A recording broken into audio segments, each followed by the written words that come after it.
ancamannya sih perzinahan nggak sampai di bawah 5 tahun, nggak bisa langsung ditahan. Tapi kan itu pidana, bisa jadi tersangka gitu loh. Tapi ada kemungkinan juga pihak cowok juga melaporkan atas dugaan pencemaran nama baik. Oke, itu pertanyaan berikutnya. Apakah si cowok bisa melaporkan pencemaran nama baik? Itu bahaya bagi si cowok.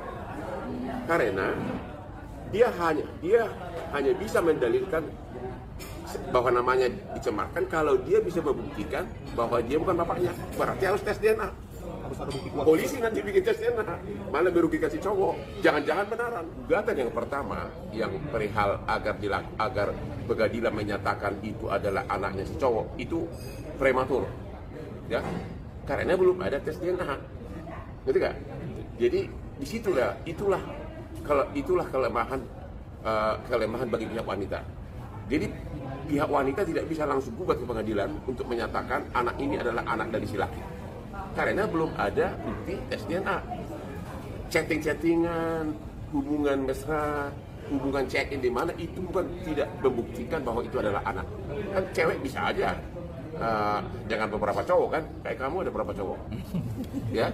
Jadi itu nggak bisa membuktikan. Sekalipun sudah misalnya seperti dikatakan oleh kuasa hukumnya Lisa bahwa mereka nginep 3 hari di luar kota, itu nggak jaminan bahwa itu adalah anaknya. Jadi kalau langsung gugat pertama untuk menyatakan bahwa si cowok itu adalah bapaknya, itu prematur, belum ada bukti.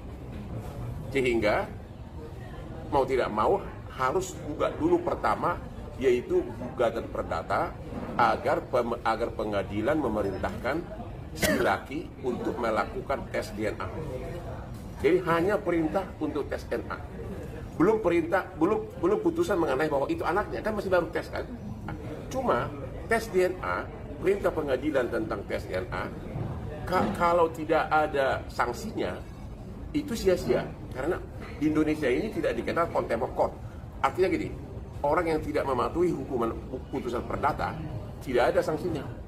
Jadi agar putusan pengadilan yang memerintahkan untuk menyatakan menghukum si laki melakukan tes DNA harus ada juga dalam gugatan itu dengan syarat apabila si laki tidak mau melakukan tes DNA maka dikenakan denda misalnya 1 miliar sehari. Itu boleh secara perdata, ya, boleh 1 miliar sehari, gitu kan. Nah, kalau itu udah menang, ternyata terbukti bahwa memang itu anaknya, barulah gugat ganti rugi dan nafkah, gitu loh. Jadi perjuangan si wanita panjang. Pidana nggak bisa, perdata nggak bisa langsung gugat menyatakan bahwa itu adalah anaknya, karena belum ada tes DNA. Harus gugat perdata dulu, memerintahkan si laki untuk melakukan tes DNA. Kalau itu terbukti, baru kemudian gugat lagi nafkah dan ganti rugi. Jadi panjang ceritanya, ya. Itulah kisi-kisi yang saya suka utarakan sambil olahraga pagi. Ternyata kuasa hukum dari RK langsung nangkap, ya, langsung ngerti. Kemarin saya lihat di konferensi persnya, di persilisnya, mereka mengatakan RK hanya akan mau melakukan tes DNA sesuai prosedur hukum. Artinya kalau ada perintah pengadilan. Dari kan udah kita bilang perintah pengadilan itu lama. Jadi harus buka dulu mengenai tes DNA, itu bisa sampai PK. Itu bisa 4 tahun. Ya kan? Sesudah menang PK, gugat lagi ganti rugi 4 tahun lagi. Jadi itu makanya si laki tahu itu kelemahan dari si wanita, maka dia bertahan di benteng gugat perdata dulu, gitu loh. Saya hanya mau tes DNA kalau sesuai prosedur pengadilan. Dia bertahan di balik itu, karena itu bakal lama. Ya, itu kan bisa berdata PN, PT, kasasi, PK. Ya kalaupun menang, belum tentu menang lagi tes DNA-nya. Baru kemudian gugat lagi untuk nafkah dan ganti rugi. Panjang ceritanya. Jadi kuasa hukum si laki tahu itu. Makanya sekarang dia memakai itu. Saya tidak si laki hanya mau tes DNA kalau ada perintah pengadilan. Pintar dia itu dari Opung Hotman Paris. Oke? Nah, itu. Cuma begini. Masing-masing punya kelemahan. Jadi keuntungan dari si laki adalah dia bertahan di balik prosedur birokrasi pengadilan, sehingga tahun demi tahun nggak akan terbukti bahwa dia adalah sebagai tes DNA aja kan tidak susah dapat gitu loh. Tapi ya, itu juga kalau si ceweknya mau, itu juga dipakai oleh si cewek untuk kalau dia gugat, maka perkaranya akan berkuar-kuar terus, ya. Itu akan terus-terusan mempermalukan si cowok. Jadi punya minus plusnya. Kalau si cewek mau, dia gugat perdata, ya kan, untuk diminta dilakukan tes DNA, itu kan menjadi buka-bukaan di persidangan. Sementara yang sana kan mantan pejabat, ya, keluarganya, ya, mana mau begitu buka-bukaan. Nah, kalau si cewek melakukan itu terus-terusan, apalagi kalau pengacaranya yang rada-rada pintar kayak gua gitu kan, atau punya network, tapi saya nggak mau dua-duanya, kan? Itu bisa akan sangat mempermalukan si cowok, karena di persidangan akan buka. Kalau saya jadi pengacara si cewek, saya buka rayuan pertama, keluarin, gitu. Rayuan kedua. Terus bila perlu cara-cara itu loh, cara-cara gitu, ketawa dia. Ya itu, kalau mau, ya kan. Bayangin kalau itu nongol ke media. Bayangin coba, akibatnya terhadap ini yang mantan pejabat, ya. Nah, jadi kalau si cewek melakukan itu, ada kemungkinan di tengah persidangan, akhirnya si cowok nyerah. Ya udah damai aja, take second, how much? Gitu. Itu dia. Jadi punya nilai minus plus dua-duanya. Kalau si cowok bertahan, dia tidak peduli lagi apapun mengenai publisitas, menguntungkan si cowok, ya kan? Karena dia nobody, tidak ada yang bisa perintah dia untuk tes DNA. Kalaupun digugat, ya berapa tahun baru, kan nggak bisa langsung, tidak bisa langsung gugat, ini anakmu nggak bisa, itu belum ada bukti, itu loh. Nah itu dia, ya. Bang, soal RK kan ya, katanya... Ini normatif dulu ya. Iya. Yang kedua, apa ruginya kalau sampai tes DNA terbukti? Kita dulu, ini penting nih. Kalau sampai tes terbukti, sangat merugikan si cowok. Karena berakibat bukan hanya tanggung jawab sebagai bapak, sebagai ganti rugi, warisan. Hati-hati loh. Karena menurut putusan Mahkamah Konstitusi, anak di luar hubungan nikah, kalau bisa dibuktikan DNA-nya sama, haknya warisannya penuh sama dengan anak sah. Ya, walaupun itu kasus Murdiono sama Uci Samutar, kan itu di MK kan, ya kan. Jadi si anak itu berhak warisan. Apa mau Nyonya RK sama anak-anaknya? Apa mau?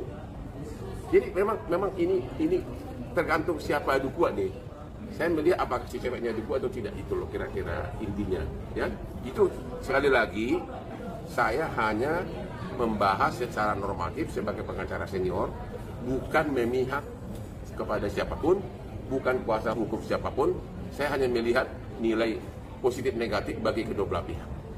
Apa pertanyaan?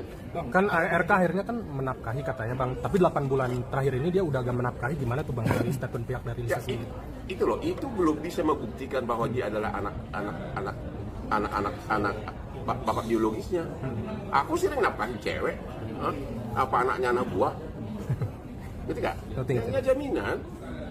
Kita sering nafkahin cewek hanya gara-gara dia cantik, ya. Pada bersama dia hamil, emang gua bapaknya enggak kan? Karena masih enak, nggak apa-apa deh kita. Soal Abang menyarankan Bu Atalia untuk melaporkan. Apa? Soal Abang untuk menyarankan Bu Atalia untuk melaporkan Lisa Mariana dan suaminya, itu gimana Bang? Apa dia? Soal Abang menyarankan untuk melaporkan Lisa. Oke.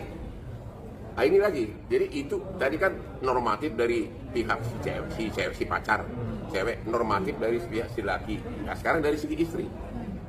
Seorang istri, ya, secara normatif bisa melaporkan si pacar dan si suami perzinahan. Cuma si suami harus ikut kena. Nah, kalau si istrinya sama si suami pintar, bikin deal sambil ngobrol-ngobrol di kamar, yaudah deh, gue laporin lu deh. Tapi nanti tujuannya agar memaksa si cewek berdamai. Ya kan? Karena kalau udah tersangka kan, di BAP kan dia pusing kan. Nanti kalau sudah dia nyerah, kita cabut laporan, bisa juga begitu. Nah, jadi ini semua permainan catur ini semua segi bisa. Ya? Untuk pasal dan ancamannya? Apa? Untuk pasal dan ancamannya? Ancamannya sih perzinahan nggak sampai di bawah 5 tahun, nggak bisa langsung ditahan. Tapi kan itu pidana, bisa jadi tersangka, gitu loh. Tapi ada kemungkinan juga pihak cowok juga melaporkan atas dugaan pencemaran nama baik. Oke. Itu pertanyaan berikutnya, apakah si cowok bisa melaporkan pencemaran nama baik? itu bahaya bagi si cowok karena dia hanya bisa mendalilkan bahwa namanya dicemarkan kalau dia bisa membuktikan bahwa dia bukan bapaknya. Berarti harus tes DNA.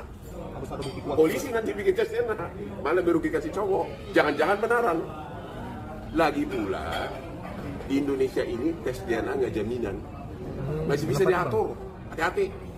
Ada pernah diatur hasilnya ya. Pernah kan ada artis cowok. Siapa itu cowok yang tiba-tiba saya nggak mau bilang nama deh. Tiba-tiba hasil DNA-nya katanya tidak identik, bukan anak bapaknya. Padahal cewek itu, saya kenal cewek itu, datang ke gue lagi waktu itu.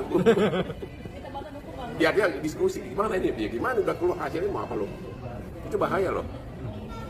Ya, jadi hasil namanya di Indonesia ini kan hasil lab apa sih yang nggak bisa diatur di Indonesia ini? Yang ada yang ada asal ada hepeng katanya.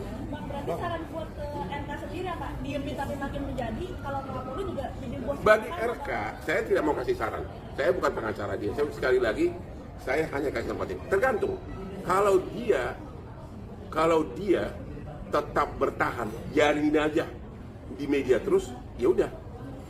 Posisi sekarang buntu bagi dia. Biar aja gue digugat, ya kan? Ya kan? Bagi dia. Kalau dia mau kasus ini terus-menerusan di media, ya udah, do nothing, ya kan? Biar si ceweknya yang gugat, ceweknya lagi-lagi tidak bisa langsung gugat bahwa itu anak-anaknya, harus gugat dulu tentang agar pengadilan memerintahkan tes DNA. Nah, itu bisa 3 tambah 3 bisa 6 tahun, belum tentu menang lagi si ceweknya. Ya, jadi tergantung. Ini kan menyangkut reputasi. Kalau si cowoknya biarkan aja udah tanggung, ya udah, si cewek gigit jari. Ya, cewek cari, ya bisa apa-apa. Juga perdata sanggup bayar pengacara. Dan itu harus pengacara yang pintar lagi. Iyalah, yang ngerti. Ini masalahnya banyak masalah praktek ini. Itu loh. Ya. Apa nggak ada niatan mau ngebantu pihak cewek? Iya gitu bang, ditunjuk bang. Kalau ditunjuk salah satu gitu bang. Saya udah. Saya itu bukan kelasnya kayak perkara Fadel yang pengacaranya itu loh. Mungkin udah ada permohonan dari Udahlah, saya udah dapat. Nggak usah saya ngomong lah. Saya nggak lebar.